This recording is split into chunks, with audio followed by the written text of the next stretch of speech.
Hablaremos sobre estructura algebraica anillos. Esta estructura es más compleja en el sentido que se piden más propiedades que las pedidas para grupos y además involucramos a más de una ley de composición interna.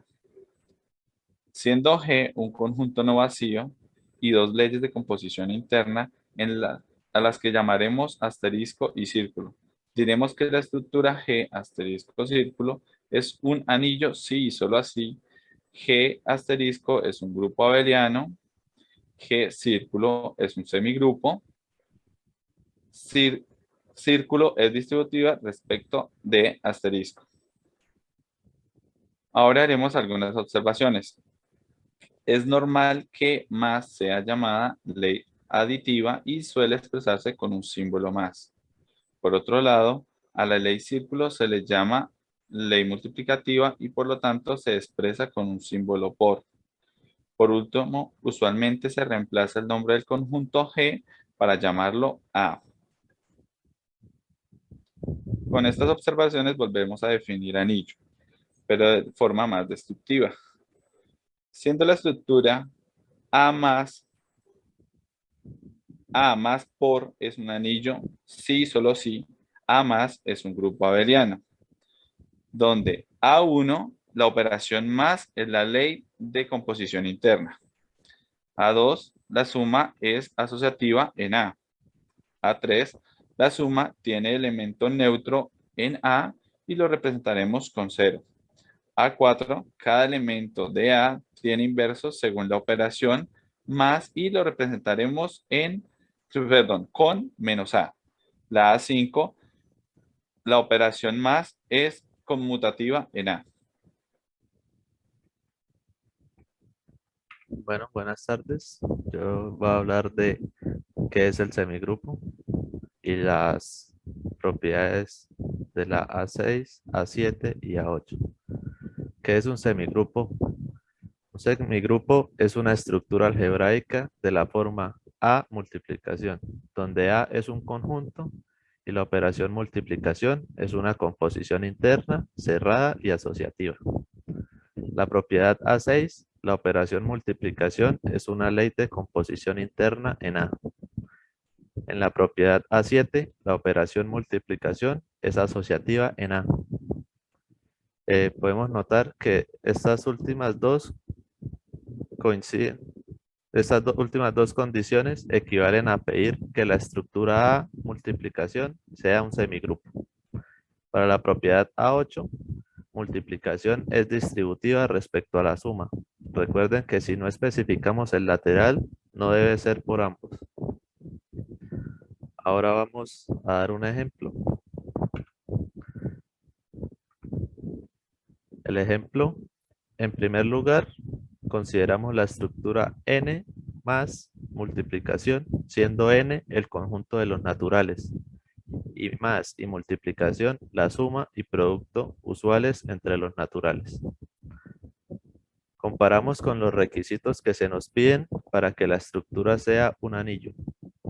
Para empezar, si tomamos dos naturales, la suma entre ellos también va a ser un natural, con lo cual la suma es efectivamente una ley de composición interna en los naturales.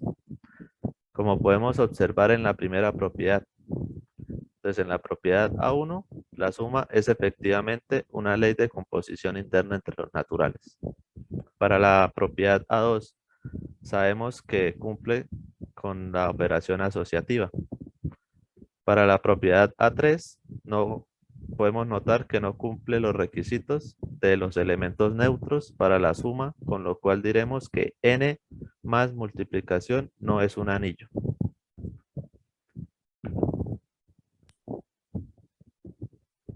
Buenas tardes. Con este ejemplo vamos a demostrar que la estructura Z más por es un anillo. ¿Por qué? Porque cumple con todas las propiedades. Cumple con la primera propiedad, dando que la operación más es una ley de composición interna. También está cumpliendo con el requisito de la propiedad A2, que la suma es asociativa en A. También nos cumple con la propiedad A3, La suma tiene elemento neutro en A y lo representaremos en 0. También nos cumple con la propiedad A4, que nos dice que cada elemento de A tiene inverso según la operación más y representamos con menos A. También cumple con la operación A5. La operación más es conmutativa en A. También cumple con el requisito, que es la propiedad A6, diciendo que la operación multiplicación es una ley de composición interna en A. Cumple con la operación A7, dado que la multiplicación es asociativa en A. Y por último, cumple con la operación A8, dando que multiplicación es distributiva respecto a más, recordando que si no especificamos el lateral, no debe ser por ambos. La clasificación de los anillos. Ya que conocemos que la estructura Z más por es un anillo, se puede clasificar según ciertas características que poseen. Tengamos en cuenta que respecto a la operación multiplicación, lo que debe cumplir es que se trata de una ley de composición interna asociativa. Si además la multiplicación es conmutativa en A, diremos que el anillo es conmutativo. Por otro lado, si la multiplicación posee elementos neutros en A, diremos que el anillo es de identidad. Ya por último, si es un anillo con identidad y además tiene elementos no nulos inversibles respecto de la operación multiplicación, entonces diremos que el anillo es de división.